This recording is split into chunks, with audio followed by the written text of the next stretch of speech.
Hello, class. In this video, I'm going to do something that's sort of silly. I find sometimes I need it, especially if I'm working with a cheap printer and that has capabilities of doing full bleed, and I am doing full bleed, and sort of doing some exporting and some other things that are needed, which is to add essentially a white box or an invisible box to the corners of my pages so that the document knows that it's supposed to print to the edges like that. Now I know our printers here on campus, they don't do full bleed, so if you're going to do full bleed, you might do the other way of doing it, which is to print on 11 by 17 and then trim it down by hand. So you might not need to do this step, but I figured I'd throw in the video and do it because it's really easy and it gives me a chance to show you something about layers. Layers works like many other Adobe software. I don't use layers much in InDesign. They're not as sort of relevant as they are in Illustrator or Photoshop. But for this particular task I am, and I'm just going to hit that little post-it note thing as we call it. I'll keep layer 1 my main layer, and I'll call this my white box layer for printing, whatever you want to call it. So I'm just going to say OK on that. I'm going to go back to pages. I'm going to do this on my master slide so it appears on all of them. I'm going to come up to my master. I'm going to slide in here, and I'm going to go to just draw a rectangle. I'm going to go right from the corner, and I'm just going to just pull it in. It doesn't have to be large.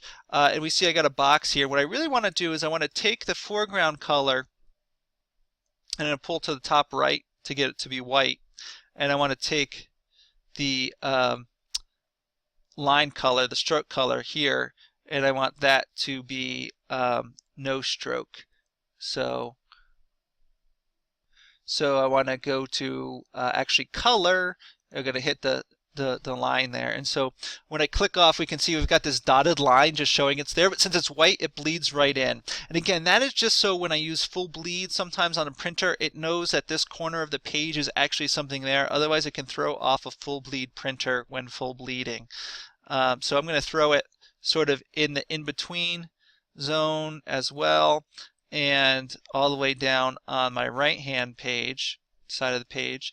And I tend to find that I don't need them on the bottom of the pages, so I don't need to copy them down here, but I do need them on all my masters, and right now I have 2, so I'm going to just hold shift, click on all of them, control C for copy, go over to pages, go over to B master, and paste those in. If they come into the center, I'll just move them to the top and put them right there. And when we come back to my files, we can see that's an overhanging file. I might need to actually change that on my A master. I forgot that was just for my cover. On my B master, they're all just there. They're going to be invisible. You just sort of have to ignore them. They're just there for some printing. Maybe I'll just come in to my A master, and I actually can just pull this over. I could delete that one because if this is intended just to be my cover master only, I won't really need it. Oh, sorry. Actually, I got that backwards.